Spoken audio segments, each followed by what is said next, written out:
Hello everyone, welcome back to JRF Hutta. A very good evening to all of you. मैं जूही आप सभी के लिए आज एक बहुत इंपॉर्टेंट सेशन लेकर आई हूँ जहाँ मैं आज आपको कुछ टिप्स शेयर करने वाली हूँ जो आप अपनी प्रिपरेशन के टाइम पे फॉलो कर सकते हैं। स्पेशली कुछ ऐसी चीज़ें मैं आपको बताने वाली हूँ, क्या क्या ऐसी मिस्टेक्स हैं जो हम लोग अक्सर अपनी प्रिपरेशन के टाइम करनी चाहिए, क्या वो मिस्टेक्स हैं, कैसे हम लोग इन मिस्टेक्स को अवॉइड कर सकते हैं। तो ये सारी जो चीज़ें हैं वो आज के सेशन में मैं आपको बताने वाली हूँ।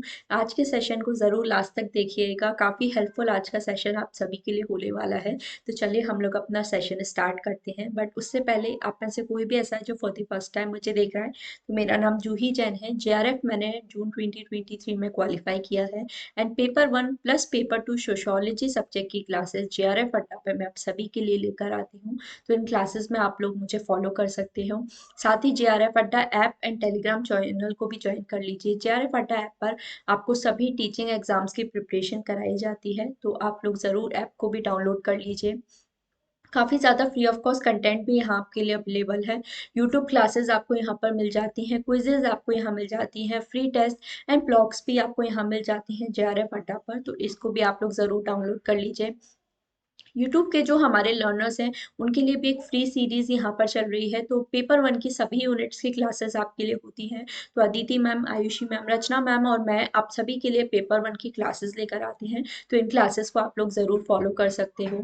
साथ ही पेपर टू की भी सभी सब्जेक्ट्स की क्लासेस आपके लिए होती हैं। Education, commerce, sociology, public administration, economic and computer science की क्लासेस आपके लिए होती हैं। इन क्लासेस को भी आप लोग ज़रूर फॉलो कर सकते हो।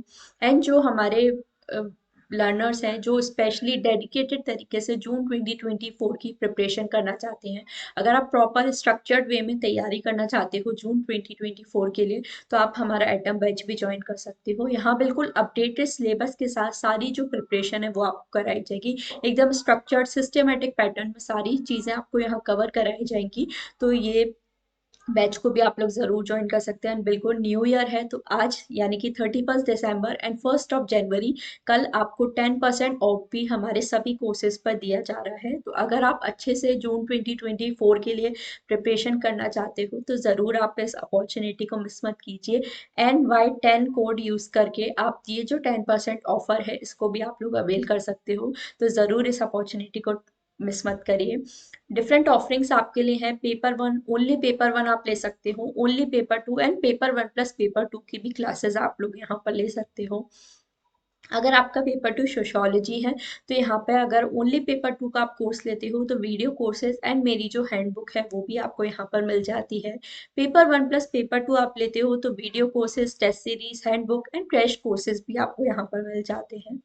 तो चलिए हम लोग आज का अपना सेशन स्टार्ट करते हैं। क्या क्या ऐसी मिस्टेक्स हैं जो अक्सर स्टूडेंट्स करते हैं अपनी प्रिपरेशन के टाइम पे, वो आज की क्लास में मैं आपको बताने वाली हूँ। कैसे उन मिस्टेक्स को हम लोग अवॉइड कर सकते हैं, वो सारी चीज़ें हम लोग आज की क्लास में डिस्कस करने वाले हैं।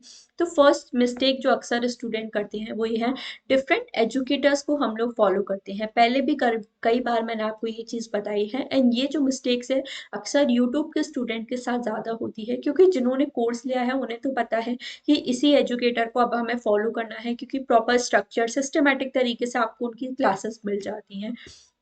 बट यूट्यूब के लर्नर्स के साथ अक्सर ये प्रॉब्लम होती है, क्योंकि यूट्यूब पर उतना पॉसिबल नहीं हो पाता कि हम प्रॉपर स्ट्रक्चर्ड वे में पढ़ाएं, और डिफरेंट एजुकेटर्स को हम लोग फॉलो करते हैं। एक ही टॉपिक के लिए कई बार ऐसा होता है हम 2 से 3 अलग अलग एजुकेटर्स उनकी वीडियोस हम लोग देखते रहते हैं। तो ये जो मिस्टेक है ये आपको बिल्कुल भी नहीं करनी है। सबसे ज़्यादा अगर सिलेक्शन नहीं होता है बच्चों को तो ये एक मिस्टेक स्टूडेंट्स करते हैं। आप लोग अलग अलग एजुकेटर से पढ़ने में कोई प्रॉब्लम नहीं है, बट अक्सर ये हो जाता है क्योंकि हर किसी का पढ़ाने का तरीका अलग होता है, सबका पेडागॉजी अलग होती है, तो उस वजह से काफ़ी ज़्यादा प्रॉब्लम हो जाती है। कोई कोई एजुकेटर आपको एक टॉपिक अपने तरीके से पढ़ाएगा, दूसरा उसे अलग तरीके से पढ़ाएगा, तो फिर ये जो इशू है हमारे साथ बहुत ज़्यादा प्रॉब्लम क्रिएट करता है कि आप ढंग से उस चीज़ को समझ नहीं पाते। आपको लगता है कि नहीं इसने अच्छा बताया या इसने अच्छा बताया, तो इसी कन्फ्यूजन में हमारा पूरा टाइम चला जाता है। तो ये जो मिस्टेक है इसे अवॉइड आपको करना है। आप लोग अपने, अभी आप लोग के पास थोड़ा टाइम है, 1 से 2 वीक का टाइम लीजिए, पूरा अच्छे से देख लीजिए कि किस एजुकेटर को आपको फॉलो करना है, जहाँ पर प्रॉपर सारी स्ट्रक्चर्ड वे में आपको सारी चीज़ें मिल जाए। एंड सिर्फ फेस वैल्यू देखकर आपको एजुकेटर को डिसाइड नहीं करना है, कंटेंट के बेसिस पे आप लोग एजुकेटर को डिसाइड कीजिए कौन सा अ, किस कौन आज के टाइम पे कौन ऐसा एजुकेटर है जो आपको प्रॉपर कंटेंट प्रोवाइड कर रहा है, कौन प्रॉपर अपडेटेड पैटर्न के साथ आपको सारी जो चीज़ें हैं वो प्रिपेयर करा रहा है। तो कंटेंट के बेसिस पे आप लोग जज कर सकते हैं कि आपको किस एजुकेटर को फॉलो करना है। डिफरेंट एजुकेटर्स हम लोग फॉलो कर सकते हैं, बट वो जैसे पेपर वन में हम लोग डिफरेंट एजुकेटर्स को फॉलो कर सकते हैं। जैसे सपोज, क्योंकि पेपर वन की जो 10 यूनिट्स हैं वो एक तरह से अपने आप में 10 अलग अलग सब्जेक्ट्स जैसे हैं, तो उनके आप डिफरेंट एजुकेटर डिसाइड कर सकते हो। जैसे जेआरएफ अड्डा पे आपके लिए होता है जो रिसर्च एप्टीट्यूड है, लॉजिकल रीजनिंग है, या फिर हम लोग आईसीटी की बात करें तो अदिति मैम इनकी क्लासेस देती हैं। डीआई और मैथमेटिकल रीजनिंग आयुषी मैम की स्पेशलिटी है, तो वो उसकी क्लासेस देती हैं। मतलब ऐसे डिफरेंट यूनिट वाइज आप जो अपने एजुकेटर्स हैं वो डिसाइड कर सकते हो। पेपर वन में आप ऐसा कर सकते हो, बट पेपर टू हमारे सब्जेक्ट का होता है, तो उसका पॉसिबल हो सके तो आप ट्राई करिए एक या फिर ज़्यादा से ज़्यादा दो। इससे ज़्यादा आप एजुकेटर्स को या वीडियोस को फॉलो ना करें, अदरवाइज बहुत ज़्यादा कन्फ्यूजन आपको हो जाएगा कि क्या सही है और क्या गलत है। तो ये सबसे पहली मिस्टेक है जो आपको अवॉइड करनी है। जितना हो सके अपने जो सोर्सेज है वो लिमिटेड रखिए, एंड एजुकेटर्स की नहीं, सोर्सेज की मैं बात करूँ, कई बार ऐसा होता है कि एक ही टॉपिक करने के लिए हम लोग अलग अलग बुक्स को भी फॉलो करते हैं। तो ये भी एक चीज़ कहीं ना कहीं हमारे लिए बैकफायर करती है, बहुत ज़्यादा प्रॉब्लम हो जाती है, क्योंकि अल्टीमेटली ये जो है आपका कंफ्यूजन ही और क्रिएट करेगी, क्योंकि एक टॉपिक किसी बुक में अलग तरीके से, दूसरा किसी अलग तरीके से, तो कई बार हम लोग प्रॉपर समझ नहीं पाते हैं, कंफ्यूजन ही हमारा और होता है। तो जितना हो सके अपने जो सोर्सेज हैं उनको लिमिटेड रखिए, ताकि आप अच्छे से सारी जो चीज़ें हैं उनको कवर कर सको एंड अच्छे से अपनी प्रिपरेशन कर सको। तो ये जो फर्स्ट मिस्टेक है ये आपको नहीं करनी है।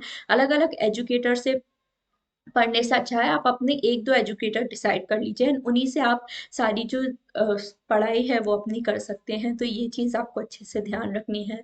नेक्स्ट हम लोग बात करें नोट्स बनाने की जो हैबिट है, काफ़ी सारे लोगों को ऐसा लगता है कि हम तो यूट्यूब से अगर क्लास देख रहे हैं तो यूट्यूब वीडियो से ही हम लोग अपना रिवीजन कर सकते हैं। वीडियोस को बच्चे 2x स्पीड पर रिवाइज कर लेते हैं, ये अच्छा है, करना चाहिए। बट हमेशा आपके जो नोट्स हैं, आपके जो खुद के हैंड रिटन नोट्स होते हैं ना, वो आपके लिए सबसे ज़्यादा इम्पोर्टेंट होते हैं। जब खुद आप अपने नोट्स बनाते हो तो ये जो सारी चीज़ें हैं वो आपको बहुत ज़्यादा हेल्प करती हैं। आपको एक तरह से हैबिट बिल्डअप होती है कि क्या ऐसी चीज़ें हैं उनको हम लोग रिवाइज कर सकते हैं। तो रिवीजन के लिए नोट्स जो हैं वो आपके सबसे होने चाहिए, एंड बिल्कुल to the point, clear and crisp आपके नोट्स होने चाहिए। ऐसा नहीं है कि नोट्स में आप बिल्कुल थीसिस लिखने बैठ जाओ, क्लियर एंड बिल्कुल क्रिप्स, टू द पॉइंट चीज़ें, बुलेट पॉइंट्स में आपके जो नोट्स हैं वो होने चाहिए, फ्लो चार्ट के फॉर्म में आपके नोट्स होने चाहिए, पिक्टोरियल नोट्स आपके होने चाहिए जिन्हें आप बाद में अच्छे से रिवाइज कर सको, क्योंकि नोट्स सबसे ज़्यादा इंपॉर्टेंट हैं। तो अगर ये मिस्टेक आप कर रहे हो कि नोट्स मेकिंग की हैबिट नहीं होती, चाहे आप कितने भी इंटेलिजेंट हो, बट मुझे ऐसा लगता है नोट्स जो हैं वो सबके होने चाहिए। आप कैसे भी नोट्स बनाओ, आप अपने अकॉर्डिंग नोट्स बनाइए। आपके जो नोट्स हैं वो आपको इस तरह से बनाने हैं कि दूसरों के लिए नहीं, हमारे एटलीस्ट खुद के लिए वो हमारे लिए बेनिफिशियल हो, चाहे आप किसी भी तरीके से बनाओ। आप चाहो तो फ्लो चार्ट में बना सकते हो, पॉइंट्स में बना सकते हो, बट आपको अपने तरीके से नोट्स बनाने, थोड़े से कलरफुल नोट्स बनाइए। कलरफुल नोट्स बनाने का एक ये फायदा होता है कि जब आप रिवीजन करते हो तो ये चीज़ें आपको याद हो जाती, जब हम मल्टीपल रिवीजन करते हैं तो हमें वो पॉइंट ध्यान आ जाता है कि किस कलर से हमने ये चीज़ हाईलाइट की थी, तो ये हमें याद रखनी है। तो नोट्स ज़रूर आपके होने चाहिए, अच्छे कलरफुल पिक्टोरियल फॉर्म में नोट्स बनाओ, एंड बिल्कुल शॉर्ट नोट्स हमें बनाने हैं। बहुत ज़्यादा राम कथा हमें अपने नोट्स में नहीं लिखनी है, बहुत बड़े लंबे लंबे नोट्स नहीं बनाने हैं। टू द पॉइंट, बिल्कुल क्लियर एंड क्रिस्प आपके नोट्स होने चाहिए। तो ये जो मिस्टेक है, अगर आप भी अभी तक ये मिस्टेक कर रहे हो कि नोट्स बनाने की हैबिट जो है वो अभी तक आपने बिल्डअप नहीं की है, तो इस चीज़ को बिल्कुल भी अवॉइड मत करिए। नोट्स बहुत ज़्यादा ज़रूरी हैं, ज़रूर आपके पास होने चाहिए। तो नोट्स आपको ज़रूर बिल्डअप करने हैं। नेक्स्ट अगर हम लोग देखें तो इन डेप्थ स्टडी हम लोग नहीं करते हैं। यूजीसी नेट का पैटर्न जिस तरह से चेंज हो रहा है, या जिस लेवल के हम लोग क्वेश्चन पूछे जा रहे हैं, तो इन डेप्थ स्टडी करना बहुत ज़रूरी है। कहने को आपका ये ऑब्जेक्टिव टाइप एग्जाम है, एमसीक्यू क्वेश्चंस आपको देखने को मिलेंगे, बट उन एमसीक्यूज को भी आज के पैटर्न के अकॉर्डिंग आप तभी आंसर कर सकते हो जब आपने अच्छे से इन डेप्थ स्टडी को करी है। तो ही आप ये जो क्वेश्चंस हैं इनको अच्छे से आंसर कर सकते हो। तो इन डेप्थ स्टडी हमारे लिए करना बहुत ज़रूरी है।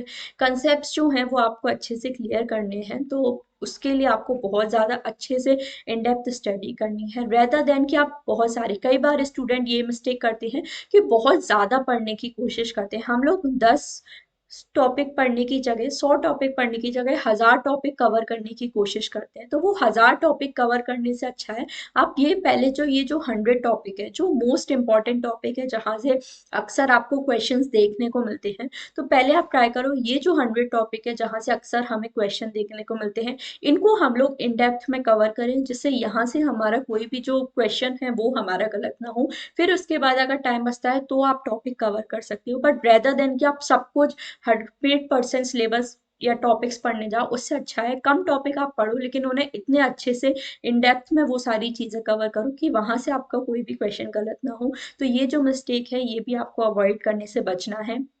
हाँ, ज़्यादा से ज़्यादा टॉपिक कवर करने से बेटर है उन 100 टॉपिक्स को अच्छे से क्लियर कर लो तो ये आपको हो जाए। 100% सिलेबस करना कभी भी ज़रूरी नहीं होता, और ना ही मुझे लगता है कि कोई भी 100% सिलेबस कवर कर सकता है, स्पेशली जो कॉम्पिटिटिव एग्जाम होते हैं जहाँ आपको पता नहीं होता, कुछ ना कुछ आपको डेफिनेटली ऐसा मिलेगा जो आपको लगेगा कि ये तो हमने पढ़ा ही नहीं था। तो उन चीज़ों का टेंशन लेने से अच्छा है पहले जो 90% चीज़ें हैं जो आपको पता है जो बहुत ज़रूरी है या जहाँ से हर बार क्वेश्चन हमें देखने को मिलता है, उनको पहले आप इन डेप्थ में स्टडी करो। जब उनका एकदम अच्छे से क्लियर हो जाए, जब उन टॉपिक से आपका कोई भी क्वेश्चन गलत ना हो, फिर आप बाकी के टॉपिक कवर कर सकते हो। बट 100% पे ध्यान देने से पहले पहले आप वो 80 to 85% सिक्योर करो। अगर 80 to 85% सिलेबस को आप 100% कर लेते हो ना, तो आप बहुत अच्छे से अपना एग्ज़ाम है वो क्लियर कर सकते हो, क्योंकि जनरली यूजीसी नेट एग्ज़ाम को क्वालिफाई करने के लिए अगर आप 75+ परसेंटेज यहाँ ले ले आते हो तो बहुत इजीली आप इस एग्ज़ाम को क्वालिफाई कर सकते हो। तो हमेशा हमारा जो टारगेट है 80 to 85% जो आपका कोर सिलेबस है पहले उसको कवर करने का ट्राई कीजिए, इन डेप्थ में उसको आपको स्टडी करना है, फिर बाकी की जो रिमेनिंग चीज़ें हैं वो आप लोग कवर कर सकते हो। तो ये चीज़ें आप लोगों को ज़रूर अपने प्रिपरेशन के टाइम पे फॉलो करनी है, ये चीज़ आप लोग ज़रूर ध्यान रखिए। नेक्स्ट चीज़ हम लोग देखते हैं, रिवीजन हम लोग नहीं करते हैं, सिर्फ नई नई चीज़ें जो हैं, टॉपिक्स जो हैं वो हम लोग लगातार पढ़ते जाते हैं बट उसका रिवीजन हम लोग नहीं करते हैं। तो ये भी बहुत बड़ी मिस्टेक है कि इस वजह से आप एग्ज़ाम क्लियर नहीं कर पाते हो। तो रिवीजन पे हमें स्टार्टिंग से ही अपना फोकस रखना है।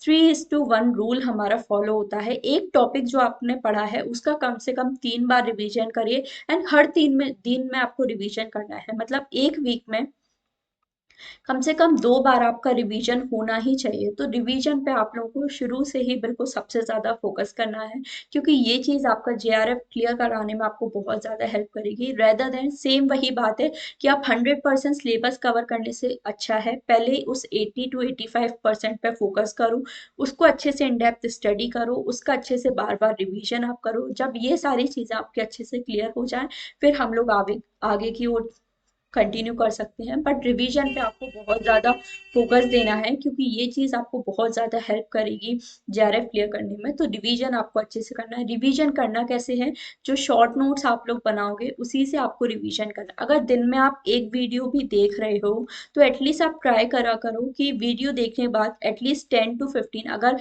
1 से 1.5 घंटे की आप कोई वीडियो देख रहे हो तो एटलीस्ट आप ट्राई किया करो कि मिनिमम उस वीडियो को 10 to 15 मिनट्स का आप टाइम दो, जिसमें आप उस वीडियो की जो भी चीज़ें हैं उसको आप रिवाइज कर सको। तो इस तरह से डेली बेसिस पे भी आप रिवीजन कर सकते हो। रात को सोने से पहले एक बार बिना किसी पेपर पेन के अपने मन में आप लोग रिवाइज कर सकते हो कि आज मैंने ये चीज़ें पढ़ी तो ये मुझे ध्यान रखना है। इस तरह से ये जो रिवीजन है बहुत ज़्यादा हेल्प आपको करेगा। तो अगर आप भी अभी तक ये मिस्टेक कर रहे हो कि रिवीजन पे ज़्यादा फोकस नहीं कर रहे हो, तो ये मिस्टेक अवॉइड करने से आपको, ये मिस्टेक करने से आपको बचना है, एंड रिवीजन पे बहुत ज़्यादा आपको स्टार्टिंग से ही फोकस देना है। तो ये चीज़ आप ज़रूर याद रख सकते हो। नेक्स्ट हम लोग बात करें पेपर 1 एंड पेपर 2, इसमें भी बहुत ज़्यादा कन्फ्यूजन लोगों के बीच में चलता है कि पेपर 1 को कितना टाइम देना है, पेपर 2 को कितना टाइम देना है। तो ये जो चीज़ें हैं बहुत ज़्यादा कन्फ्यूजन आपके लिए चलता रहता है। तो मेरा सजेशन यही रहेगा, सबसे पहले तो आप अपना जो पेपर 2 है उस पर अच्छे से फोकस करो, क्योंकि अल्टीमेटली 100 क्वेश्चंस आपको यहाँ से देखने को मिलेंगे। पेपर वन में 50 क्वेश्चंस मिलेंगे, बट पेपर टू में 100 मिलेंगे। तो ऑब्वियसली इसको आपको थोड़ा सा ज़्यादा टाइम देना ही पड़ेगा। बट इसके चक्कर में ऐसा नहीं करना है कि पेपर वन को आप बिल्कुल ही छोड़ दो। जैसे मैं भी आपको हमेशा बोलती हूँ कि पेपर वन पे फोकस करना है, पेपर वन पे फोकस करना है, बट आज के टाइम पे आप कुछ स्टूडेंट्स ये मिस्टेक करने लगे हैं कि वो पेपर वन को इतना ज़्यादा टाइम दे रहे हैं कि पेपर टू को ही अपना छोड़ रहा है। तो ये भी नहीं करनी है। जितना हो सके थोड़ा सा बैलेंस टाइम आप दो। अगर आप दिन में 8 घंटे भी पढ़ रहे हो तो ट्राई करो आप एटलीस्ट 4 से 5 घंटे अपने पेपर टू को दो। पेपर वन को आप 2 से 3 घंटे भी अपने दे सकते हो। इस तरह से अब आपको प्रिपेयर करना है। इतना ही आपको ध्यान रखना है। पेपर वन में आपको ऐसा बहुत ज़्यादा कोई मास्टरी करने की ज़रूरत नहीं है। मतलब 90+ लोग पेपर वन के लिए टारगेट कर रहे हैं। मुझे नहीं लगता कि इतना ज़्यादा आपको करना है। हाँ, इतना ट्राई करो कि 30 से नीचे हमें बिल्कुल भी नहीं जाना। मिनिमम 30 क्वेश्चंस तो आपके पेपर वन में सही होने ही चाहिए। अगर आप 35 to 40 कर लेते हो तो आई थिंक ये बहुत अच्छा and more than enough score है आपका पेपर वन का। इस पे आप लोग करो। बाकी आप लोग जितना हो सके पेपर टू पे भी अपना फोकस करो, क्योंकि अल्टीमेटली आगे जाके आपको पेपर टू पे ही अपना ज़्यादा कमांड होनी चाहिए। क्योंकि अगर असिस्टेंट प्रोफेसर आप बनते हो या पीएचडी के लिए अगर आप जाते हो, तो ये जो चीज़ें हैं इस पे आपको बहुत ज़्यादा फोकस करना है। पेपर टू पे भी अपनी शुरू से कमांड रखिए, उसका वेटेज भी ज़्यादा है। तो ऑब्वियसली आपको उसको थोड़ा सा टाइम देना पड़ेगा, बट पेपर वन को भी उतना ध्यान रखिए। तो आई होप आप मेरी बात समझ गए हो कि paper one and paper two दोनों पे ही आपको फोकस करना है। किसी भी एक पेपर पर बहुत ज़्यादा ध्यान मत दीजिए कि उसकी वजह से दूसरा पेपर आपका गड़बड़ हो जाए। तो जितना हो सके बैलेंस टाइम रखिए, बट पेपर टू पे भी अपना अच्छे से फोकस करना है। तो ये चीज़ आपको अच्छे से ध्यान रखनी है। नेक्स्ट अगर हम लोग बात करें तो फिर हमारा मेन काम आ जाता है प्रैक्टिस। हम लोगों ने इतना ज़्यादा पढ़ लेते हैं, पढ़ते ही पढ़ते हम लोग रहते हैं, बट अगर उसकी आप प्रैक्टिस नहीं करोगे, आपने जो भी पढ़ा है उस नॉलेज को अगर आप एप्लीकेशन पे अगर आप अपना काम नहीं करोगे ना, तो फिर काफ़ी ज़्यादा प्रॉब्लम आपको हो जाती है। तो ये मिस्टेक भी आप लोगों को नहीं करनी है। स्पेशली जो ऐसे स्टूडेंट्स हैं जो जिनका 3-4 बार लगातार नेट क्लियर हो रहा है, जेआरएफ नहीं हो रहा है, तो आपको अब तक समझ आ जाना चाहिए कि कहीं ना कहीं आपके प्रैक्टिस या एप्लीकेशन में आपकी गड़बड़ हो रही है। नॉलेज तो आपने काफ़ी गेन कर लिया, सारे टॉपिक आपने इतने सारे कवर कर लिए इतने सालों में, बट आपकी जो नॉलेज है उसको आप अच्छे से अपने क्वेश्चंस में अप्लाई नहीं कर पा रहे हो। तो उसका एक मेन रीज़न होता है कि प्रैक्टिस की बहुत ज़्यादा कमी हमारे अंदर होती है। तो जितना आपने हो सका है उसका डेली प्रैक्टिस किया करो। एक टॉपिक आप पढ़ रहे हो एक दिन में भी, तो भी आप डेली ट्राई किया करो कि एटलीस्ट 5 to 10 क्वेश्चंस उस टॉपिक से रिलेटेड आप लोग डेली सॉल्व करो, जिससे आपको पता चले कि क्या हमारा टॉपिक है, एक्चुअल में इस टॉपिक से हमारे कैसे क्वेश्चन बनते हैं। तो कोई भी टॉपिक आप लोग पढ़ते हो, मिनिमम 5 क्वेश्चंस तो आपको उस टॉपिक से रिलेटेड डेली करने ही है सॉल्व, जिससे आपकी अच्छे से प्रिपरेशन हो सके। तो प्रैक्टिस पे ज़्यादा फोकस करना है। पीवाईक्यूज को हमें अच्छे से सॉल्व करना है। पीवाईक्यूज, बट अब आजकल बच्चे ये मिस्टेक भी करने लगे हैं कि हम सिर्फ पीवाईक्यूज को ही सॉल्व करते रहते हैं एंड एमसीक्यूज को सॉल्व नहीं करते। तो पीवाईक्यूज तो हमें सॉल्व करने ही होता है। कुछ बच्चों के साथ ऐसा होता है वो लगातार पीवाईक्यूज इतने प्रैक्टिस कर रहे होते हैं कि बिल्कुल रट जाते हैं उन्हें पीवाईक्यूज, देखते ही वो लोग आंसर बता देते हैं। बट पीवाईक्यू के बेसिस पे आपको जो एक्सपेक्टेड क्वेश्चंस है, एमसीक्यूज हैं, उसकी भी आपको अच्छे से प्रैक्टिस करनी है। क्योंकि पीवाईक्यूज एग्जैक्ट रिपीट तो हमारे हो भी सकते हैं, बट कहीं ना कहीं उसमें चेंजेस हमें देखने को मिलेंगे, या पीवाईक्यूज के बेसिस पे और नए तरह के क्वेश्चंस ही हमें आगे जाके देखने को मिलते हैं। तो पीवाईक्यूज तो करने ही हैं, एक्सपेक्टेड क्वेश्चंस के भी हमें प्रैक्टिस करनी है, मॉक टेस्ट की बिल्कुल हमें अच्छे से प्रैक्टिस करनी है प्रॉपर एग्जाम वाले माहौल में। एंड सीबीटी मोड भी आपके लिए बहुत ज़्यादा इंपॉर्टेंट है। तो प्रॉपर अपना लैपटॉप पीसी जो भी आपके पास है, प्रॉपर सीबीटी मोड में आपको क्वेश्चंस की प्रैक्टिस करनी है। क्योंकि अभी से अगर आप स्क्रीन पर देख के अच्छे से क्वेश्चन सॉल्व करने की हैबिट डालोगे, तो ये जो चीज़ें आगे जाके आपको बहुत ज़्यादा हेल्प करेगी। तो अभी से ही हैबिट अपनी बना लीजिए कि सीबीटी मोड में आपके जो क्वेश्चन हैं, मॉक टेस्ट हैं, वो अपने अच्छे से प्रैक्टिस करने हैं। ये जो चीज़ें हैं इन पे आपको सबसे ज़्यादा फोकस करना है। नेक्स्ट हम लोग बात करें तो अगेन जैसा मैंने बताया, मॉक टेस्ट हम लोग नहीं सॉल्व करते हैं, या करते भी हैं तो पेपर पेन लेकर हम लोग सॉल्व करते हैं। तो ऐसे अब काम नहीं चलने वाला। क्योंकि जब आपको पता है एनटीए का एग्ज़ाम सीबीटी मोड में ही होना है, तो मॉक टेस्ट जो है वो भी आपको स्क्रीन पे ही सॉल्व करने की हैबिट डालनी होगी। प्रॉपर जो 150 क्वेश्चंस का मॉक टेस्ट है उसको देने की आपको आदत डालनी होगी। 3 आवर्स लगातार कैसे बैठना है, उसी तरह से आपको जो प्रिपरेशन है वो अपनी करनी होगी। तो मॉक टेस्ट बिल्कुल एग्जाम वाले माहौल में हमें देने की प्रैक्टिस करनी है। ये जो मिस्टेक है अक्सर स्टूडेंट्स करते हैं कि सिर्फ ऐसे ही पेपर पेन लेकर क्वेश्चन सॉल्व करने लग जाते हैं, या प्रॉपर वो बिल्कुल 150 क्वेश्चन साथ में लेकर नहीं बैठते हैं प्रैक्टिस करने के लिए। तो ये जो मिस्टेक है ये आपको नहीं करनी है। प्रॉपर 150 क्वेश्चंस का जो आपका मॉक टेस्ट है उसी को अच्छे से आपको प्रॉपर सीबीटी मोड में प्रिपेयर करना है, जिससे आप लोग अच्छे से अभी से एग्जाम के लिए अपने प्रिपेयर हो सको। तो ये चीज़ आपको स्टार्टिंग से ही फॉलो करनी है। एंड नेक्स्ट हम लोग बात करें जो लास्ट मिस्टेक आज के टाइम पे बहुत सारे बच्चे कर रहे हैं कि मल्टीपल एग्जाम से हम लोग प्रिपरेशन कर रहे हैं। मतलब यूजीसी नेट का भी फॉर्म हमने डाल दिया, यूपीएससी पीएससी स्टेट पीएससी सबका फॉर्म डाल दिया, रेलवे की भी तैयारी कर रहे हैं, एसएससी की भी प्रिपरेशन कर रहे हैं। तो ऐसा अब नहीं चलने वाला। अगर आप यूजीसी नेट की तैयारी कर रहे हो तो इसी पे ही अपना फोकस करो। हाँ, बट ऐसा हो सकता है अगर आप यूजीसी नेट की तैयारी कर रहे हो तो उससे रिलेटेड आप जो भी टीचिंग एग्जाम्स हैं उसकी आप प्रिपरेशन कर सकते हो, क्योंकि वो कहीं ना कहीं अगर आपके फील्ड के ही सारी चीज़ें हैं। जैसे आप सेट की तैयारी कर सकते हो, पीएचडी एंट्रेंस की तैयारी कर सकते हो, या डिफरेंट जो भी टीचिंग एग्जाम्स हैं टीजीटी की तैयारी कर सकते हो, पीजीटी की तैयारी कर सकते हो। जो आपकी फील्ड से रिलेटेड है वो आप अलग अलग एग्जाम्स की प्रिपरेशन कर रहे हो। बट आप बिल्कुल ही अलग अगर किसी चीज़ों की तैयारी करने लग जाओ, रेलवे एसएससी इन सभी का दूर दूर तक लेना देना नहीं है यूजीसी नेट से। सिर्फ रीजनिंग या मैथमेटिकल ये लॉजिकल रीजनिंग वाला पेपर देख के हम लोग नहीं अंदाजा लगा सकते। तो ये मिस्टेक भी नहीं करनी है। अलग अलग एग्जाम की प्रिपरेशन करने से बेटर है अपनी फील्ड से रिलेटेड जो आपने एक मेन टारगेट बना लिया है उस पर ही फोकस करो। काफ़ी सारे बच्चे ऐसे होते हैं जो बैकअप के लिए तैयारी कर रहे होते हैं, या तो वो पीएससी की तैयारी कर रहे होते हैं तो बैकअप के लिए हम लोग यूजीसी नेट तैयार कर लेते हैं। बट अगर आप बैकअप भी चूज कर रहे हो तो थोड़ा बहुत मुझे लगता है कि अपनी फील्ड से रिलेटेड आपको चूज करना चाहिए, अदरवाइज बहुत ज़्यादा कंफ्यूजन आपके लिए हो जाता है। तो ये मिस्टेक भी हमें नहीं करनी है।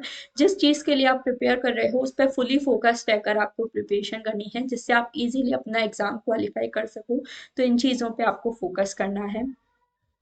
तो आई होप आज की मेरी ये कुछ टिप्स हैं जो आपको पसंद आई होगी। कुछ बातें मैंने आपसे शेयर की कि क्या क्या ऐसी मिस्टेक्स हैं जिनको आपको अवॉइड करना है अपने यूजीसी नेट के प्रिपरेशन के दौरान। तो ये चीज़ें आप फॉलो कर सकते हो। आई होप मेरी टिप्स आपको हेल्पफुल लगे। एंड अगर आप चाहते हो कि आपको अपने प्रिपरेशन के टाइम पे किसी मेंटोर की ज़रूरत है जो आपको सारी चीज़ें प्रोवाइड कर सके कि किस तरह से हमें आगे के लिए प्रिपेयर करना है, तो आप हमारे जो कोर्सेज हैं उसमें भी एनरोल कर सकते हो। यहाँ पे बिल्कुल अपडेटेड सिलेबस के साथ, अपडेटेड पैटर्न के साथ आपको सारी जो प्रिपरेशन है वो कराई जाती है। तो इन कोर्सेज में भी आप लोग एनरोल कर सकते हो। एकदम लाइव डाउट क्लियरिंग क्लासेस आपके लिए होती हैं, personalise course, problem solving session, quizzes and complete support आपको यहाँ मिलता है। तो आप कोर्सेज को भी ज्वाइन कर सकते हो। डिफरेंट सब्जेक्ट्स भी यहाँ आपको ऑफर किए जा रहे हैं। तो public administration, computer science, economics, history, sociology, political science, commerce and education, ये सभी सब्जेक्ट आपके लिए यहाँ अवेलेबल है। साथ ही हिंदी मीडियम भी अब हमारा स्टार्ट हो चुका है जेआरएफ अड्डा पर। तो हिंदी मीडियम के जो भी स्टूडेंट्स हैं उनके लिए अलग से हिंदी मीडियम के कोर्सेज स्टार्ट हो चुके हैं। तो आप उन कोर्सेज को जाकर भी जेआरएफ अड्डा ऐप पर चेक कर सकते हो, या आपको वीडियो के नीचे हेल्पलाइन नंबर शो किया जा रहा है उसको भी आप लोग कॉल कर सकते हो, तो आपको हेल्प मिल जाएगी। एंड बिल्कुल जैसा मैंने बताया न्यू ईयर है तो आपको अभी स्पेशल डिस्काउंट भी अभी दिया जा रहा है। 10% ऑफ अभी सारे कोर्सेज पे आपको दिया जा रहा है। तो इस ऑफर को भी आप लोग अवेल कर सकते हो। NY10 कोड आपको यूज़ करना है और ये जो डिस्काउंट है इसको आप लोग अवेल कर सकते हो। डिफरेंट ऑफरिंग्स आपके लिए हैं। ओनली पेपर वन आप ले सकते हो, only paper two and paper one plus paper to की क्लासेस भी आप लोग ले सकते हो। जैसा मैंने आपको बताया यहाँ पर आपको हैंडबुक भी मिल जाती है, तो नोट्स वगैरह के लिए आपके काफ़ी हेल्पफुल होगा। प्रॉपर स्ट्रक्चर्ड वे में सारे जो भी वीडियो क्लासेस हैं, कोर्सेज हैं, वो आपको मिल जाते हैं। तो प्रिपरेशन में ये आपका बहुत ज़्यादा हेल्प करेगा। इस चीज़ को आप लोग ट्राई कर सकते हो। Paper one plus paper two आप लेते हो तो आपका जो मेन प्रॉब्लम है कि पेपर वन को कैसे मैनेज करना है, पेपर टू को कैसे मैनेज करना है, तो ये जो प्रॉब्लम है आप यहाँ से अच्छे से सॉल्व कर सकते हो। अगर आप सोशियोलॉजी से सब्जेक्ट से हो तो पेपर वन प्लस सोशियोलॉजी की क्लासेस आप लोग ले सकते हो। वीडियो कोर्सेज यहाँ आपको मिलते हैं, टेस्ट सीरीज भी आपको यहाँ मिल जाती हैं साथ में, तो आप मॉक टेस्ट अच्छे से प्रैक्टिस कर सकते हो। हैंडबुक आपको मिल जाती है तो नोट्स बनाने में आपको हेल्पफुल हो सकता है। एंड क्रैश कोर्स भी आपको यहाँ मिल जाता है जो आगे जाके रिवीजन के लिए आपके लिए बहुत ज़्यादा बेनिफिशियल हो सकता है। तो ये जो सारी अपॉर्चुनिटी है इनको बिल्कुल भी मिस मत कीजिए and अच्छे से आप लोग आगे की तैयारी कर सकते हो। तो आई होप आज का वीडियो आपको हेल्पफुल लगा होगा, आपको समझ आया होगा कि कैसे हमें आगे के लिए प्रिपरेशन करना है, क्या क्या ऐसे मिस्टेक्स हैं जिन्हें हमें अवॉइड करना है।